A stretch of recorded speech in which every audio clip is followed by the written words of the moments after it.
don't have to wait until you reach financial independence to start enjoying your life. You can do that much earlier and start living a life that you love and that's true to you. Welcome to Freedom Before FI. Using FIRE and life design techniques, we help you create freedom on your way to FI instead of waiting until you're retired to do the things that light you up. I'm your host Greg, a FIRE movement and life design enthusiast. If you're itching to get freedom now, then let's do this.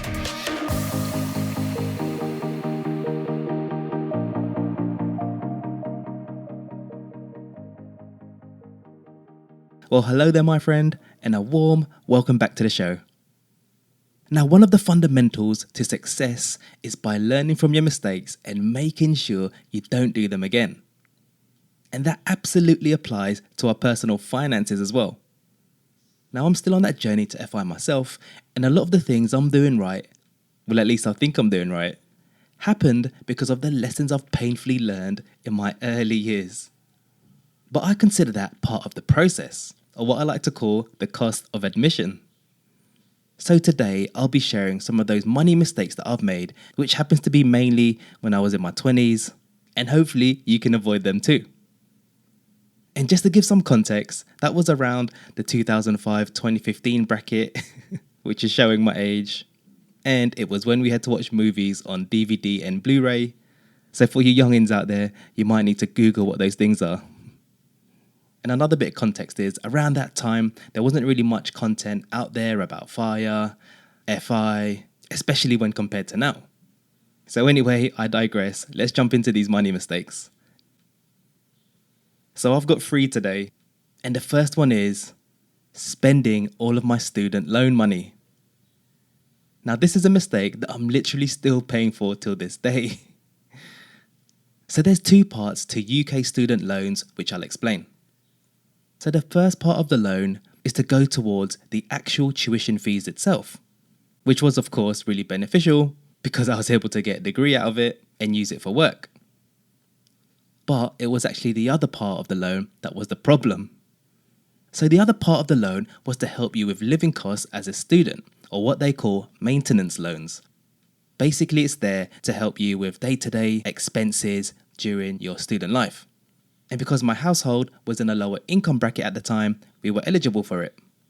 So when I think about it, like there's a good and bad side to that as well. Obviously, it's helpful for students that, need extra funds for their living expenses. But on the flip side of that, if you think about it, the student loans company actually gives money to 19 to 20-year-olds who don't even know what to do with their lives to pay for living costs, in air quotes. It's just a disaster waiting to happen. Now, what makes it enticing as a 20-year-old is that it has a low interest rate. I think at the time it was hovering around 1% or something. Plus, you don't have to pay for it until you start earning a threshold amount. So back in my young, dumb and broke mindset, I was like, yeah, let future adult Greg deal with that later. Plus, the interest rates are low, so he'll be all right. So anyway, foolishly, I was looking at it like it was free money and just kind of spending it willy-nilly. I didn't really know much about budgeting back then. So I was going to restaurants, going clubbing, buying drinks. I even bought a banged up car, which is probably another money mistake I need to put on the list. So basically, because of the living cost part of the loan, that inflated the overall amount I had to pay back.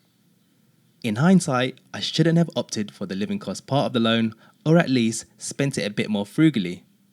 Alternatively, I could have cheekily bought some index funds with it, although at that time I had no idea that those even existed and never really thought about investing back then. But I suppose the flip side was I did have some good times, so that kind of helps a bit, I suppose. Anyway, speaking about student loans, if you still have some loans to pay back, and you have some money and you're not sure whether to pay it back or invest it instead, you can listen back to episode 68 where I go through that exact thing.